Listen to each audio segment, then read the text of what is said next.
said, Joe, now I'm going to take your word on this because I trust you. I believe you.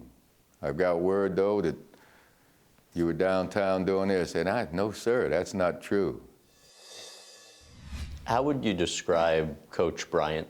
I would describe him as a friend, as a mentor, as a man that was stronger than me, that I wish I could be like him in a lot of ways.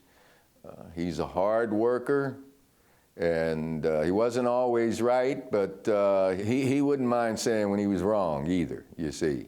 The way he worked, the way he demanded things out of his players, it wasn't a democracy, you know. You had to do it his way. His way was the best. I mean, he had proven that prior to coming to Alabama, Texas A&M, Kentucky, you know, Maryland.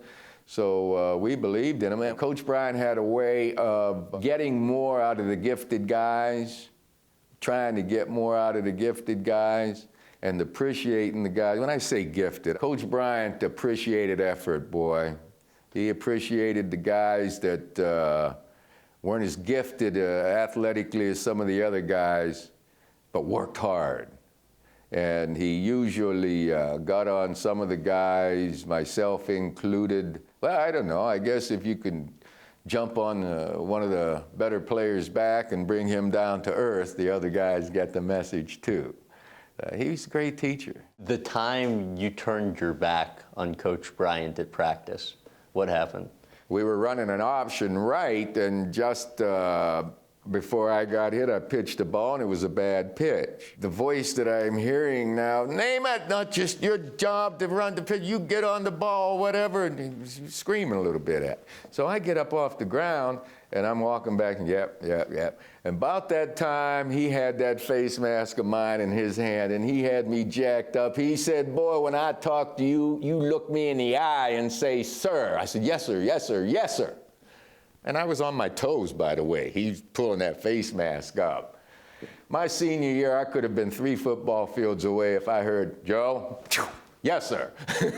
He had a way of getting players' attention. At that time, I guess I wasn't man enough to be able to look him in the eye, you know, because I had fouled up, and I just didn't know about his communication techniques.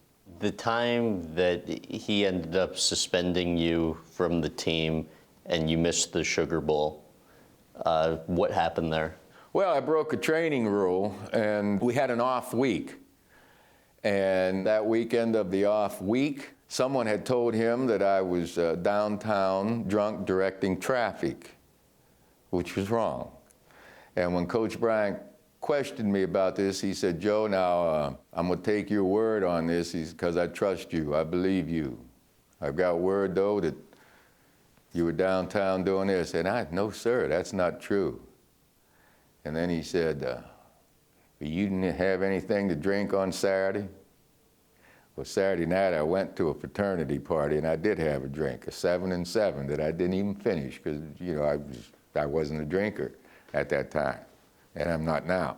But at that time, but I did have a drink.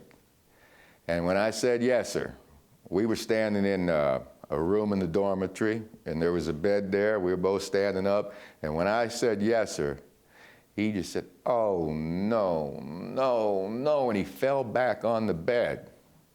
Scared me. And I went, Coach, and he said, I'm all right. And when he sat back up and stood up, he said, well, I'm going to have to suspend you. He said, but first I'm going to meet with the coaches. We'll talk about this. You come over to the office at 2 o'clock. So I went over there to office, and all the coaches were already standing out there in the foyer, and when I walked in, Coach Bryant walked out. And he said, well, we had a meeting. Some of these coaches think we should discipline you some other way. He said that. It's all right, we can do that, he said.